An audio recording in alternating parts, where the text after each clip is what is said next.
En marge des 2 demi-journées consacrées à la célébration de la Journée nationale des réseaux d'honnêteté et d'intégrité et de la Journée africaine de lutte contre la corruption, les membres de la délégation de l'Office central de lutte contre l'enrichissement illicite du Mali a été invités à s'imprégner de la civilisation malgache.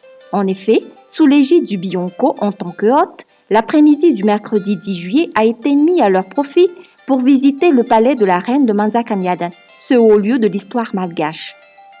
Le lendemain, 11 juillet dans l'après-midi, ils ont été acheminés vers un autre haut lieu de l'érudition malgache, en l'occurrence l'Académie malgache, sur une invitation du directeur général du Bionco, lui-même académicien, à qui a été dédiée à ce moment-là une séance pour réitérer spécialement auprès de la section des sciences morales et politiques sa communication sur l'éthique qui avait été prononcée en séance plénière au mois de janvier dernier.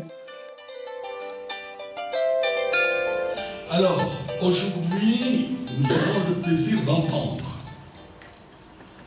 2 communications présentées par M. Abdelgrinalaz Eric. En fait, c'est une communication qui a été faite en séance plénière et qu'on a amenée ici pour qu'il y ait une plus grande liberté pour discuter.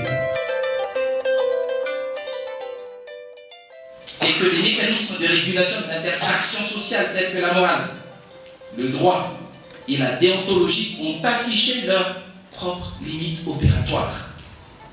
Le recours à une éthique intégrant une dimension compréhensible, pragmatique et enracinée dans la discussion rationnelle, argumentée, sans entrave, portée sur des questions de société salutaire, se présente comme un mode de régulation dont il faudra bien faire un judicieux usage pour asseoir la postérité de cette belle nation qui est malgache.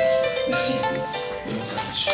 Eu égard à son intérêt sur cette question, le président de l'OCLEI, magistrat et docteur en droit, a activement participé à l'animation des débats suscités par cette communication, aux côtés des sommités académiques malgaches. Ces excursions à caractère culturel ont été appréciées par les invités d'honneur du Bionco, lesquels ont exprimé leur sincère gratitude.